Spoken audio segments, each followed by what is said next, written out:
Fala aí, molecada, sejam bem-vindos por aqui. Bom sabadão para todo mundo. Bora lá conversar um pouquinho sobre a vitória do Bayern de Munique nesse sábado, nona rodada do Campeonato Alemão, contra o Bayer Leverkusen, 3-0, um passeio no parque.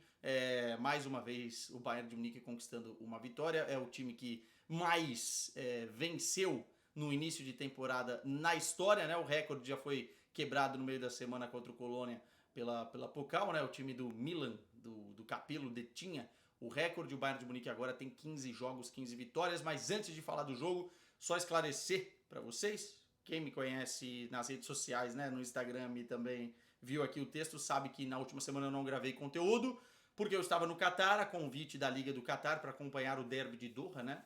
Fizemos lá o Al Sadd versus o Al Rayyan, time do Roger Guedes contra o time do Firmino. O jogo terminou 5-1 para o time do Firmino.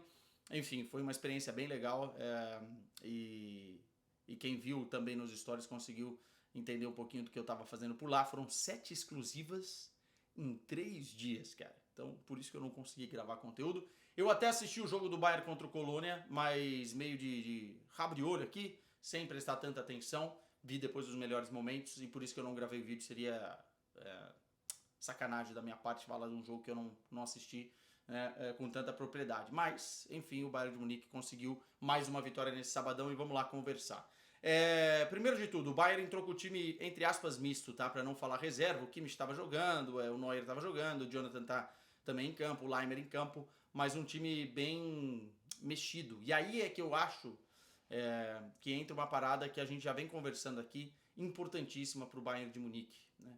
O Bayern tá conseguindo fazer uma pontuação histórica e um começo de temporada tão importante que vai conseguir fazer esse tipo de gestão, mesmo contra equipes que são consideradas equipes traiçoeiras dentro da Bundesliga. O Bayer Leverkusen vive uma fase terrível, né? Fez tudo que não podia fazer no início da temporada.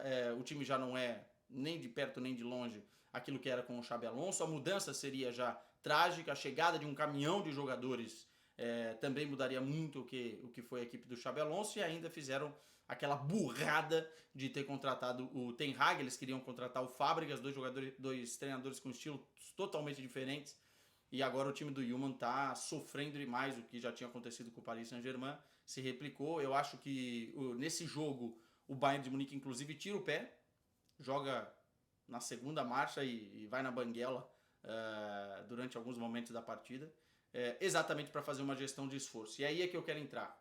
O Bayern de Munique está amassando nesse início de temporada. São 15 jogos, 15 vitórias, 54 gols marcados, 10 gols apenas sofridos, 9 jogos e 9 vitórias no campeonato alemão, 27 pontos. Vai conseguir vencer o campeonato alemão ou em fevereiro ou em março. E pode ser uma forma histórica e única, né?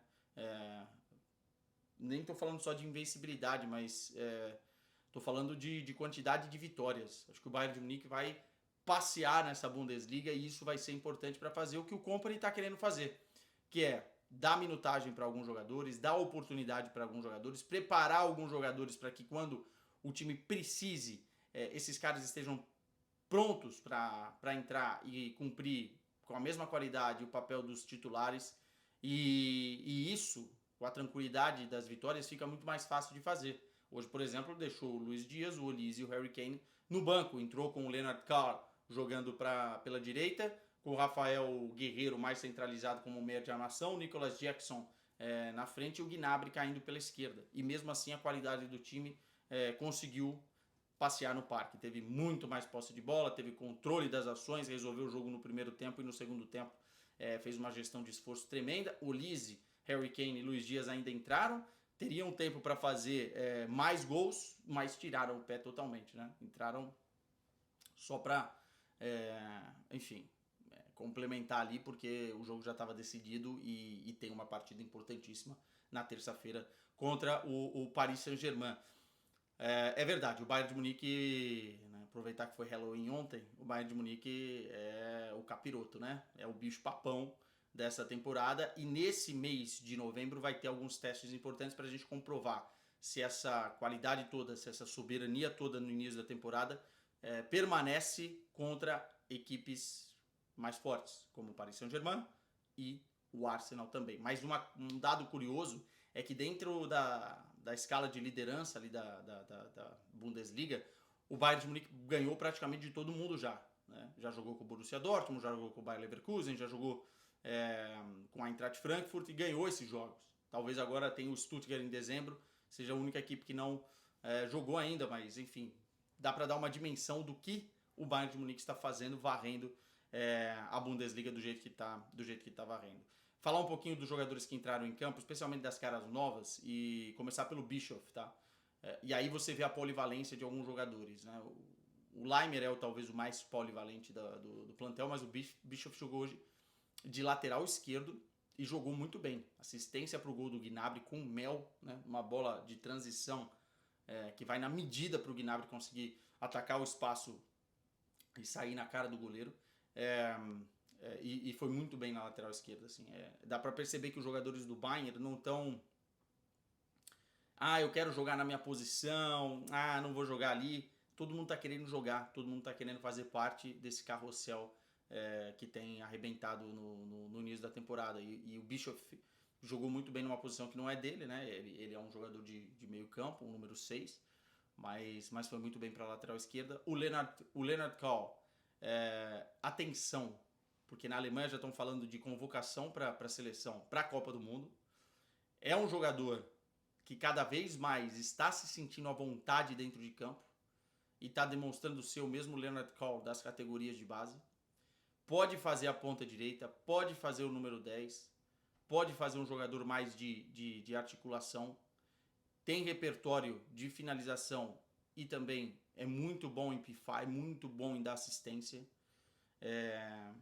O Bayern encontrou, entre aspas, um reforço aí para a temporada, porque ninguém estava esperando que o Leonard Kohl iria ter tantas chances. Primeiro, a gente já falou aqui que o Bayern aproveitava muito mal as suas categorias de base. É só a gente ver o Yildiz, né, que foi para a Juventus, é um jogador da categoria de base do Bayern, para não falar o Stiller também, né, do Stuttgart, para não falar de outros jogadores. E o Leonard Kohl agora ganhando oportunidades no momento exato, podendo render o Olise, por exemplo, no jogo para descansar e fazer uma grande partida. O segundo gol começa dos pés dele. Ele poderia, inclusive, ter feito um outro gol nesse jogo, a bola acabou não entrando, mas ele chuta muito bem em arco, chuta muito bem de média a longa distância. E o segundo gol nasce dos pés dele, o Leimer, cruzamento teleguiado, e o Nicolas Jackson faz de cabeça. O Nicolas Jackson, que é um jogador que eu não teria contratado, fazer as coisas em cima do joelho nos momentos finais da janela de transferências. O problema é que do Nicolas Jackson não é esse tipo de jogo, né? A gente sabe que nesse tipo de jogo, com o Bayern ajeitadinho, ele vai acabar fazendo gol. Ele perdeu muitos gols também, ele perde muitos gols. Mas com o time ajeitadinho, ele vai fazer gols. O problema é quando, e se precisar, substituir o Harry Kane num jogo mais difícil. Assim. Eu acho que ele não tem capacidade para jogar no Bayern de Munique. Mas pode ser que, enfim, ele entre no modo Choupo-Moting, né? E consiga se superar e surpreender conforme o time vai jogando. Rafael Guerreiro também pode fazer várias funções, pode jogar de volante, pode jogar de 10, pode jogar de lateral esquerdo. Acho que ele jogando mais perto da área e tendo uma função mais ofensiva é melhor para ele. E o Gnabry também indo muito, muito bem mais uma vez. Jonathan Tah é um baita zagueiro, Quem critica o Jonathan Tah não consegue associar a melhora defensiva do Bayern de Munique a ele. Que Min-jae hoje seguro, mas também o Leverkusen pouco conseguiu agredir, né? O torcedor do Leverkusen vai ter que ter muita paciência, porque essa temporada é uma temporada bem, bem desafiadora por tudo que aconteceu, como eu falei por aqui. É isso, meus caros. Então, terça-feira, a gente vai ter vídeo aqui no canal sobre Bayern de Munique e Paris Saint-Germain. Talvez o grande teste do Bayern de Munique na temporada até aqui. O Chelsea foi um jogo importante para testar, o próprio Borussia Dortmund, que também venceu na rodada do Campeonato Alemão, mas esse jogo é fundamental. E o mês de novembro, que o Bayern de Munique tem que ter muita cabeça, mentalmente tem que estar preparado, fisicamente tem que ter preparado, precisa estar focado para realmente dar esse murro na mesa do futebol europeu e dizer, não, nós somos os grandes favoritos para vencer a Liga dos Campeões da Europa. Se conseguir uma vitória contra o Paris Saint-Germain e contra o Arsenal nesse mês, aí vai ficar muito difícil de a gente não projetar esse favoritismo para uma equipe que vem jogando muita bola. Muita bola. É isso, meus caros. Abraço para vocês. Vamos que vamos. Amanhã tem mais vídeo aqui no canal. Tchau.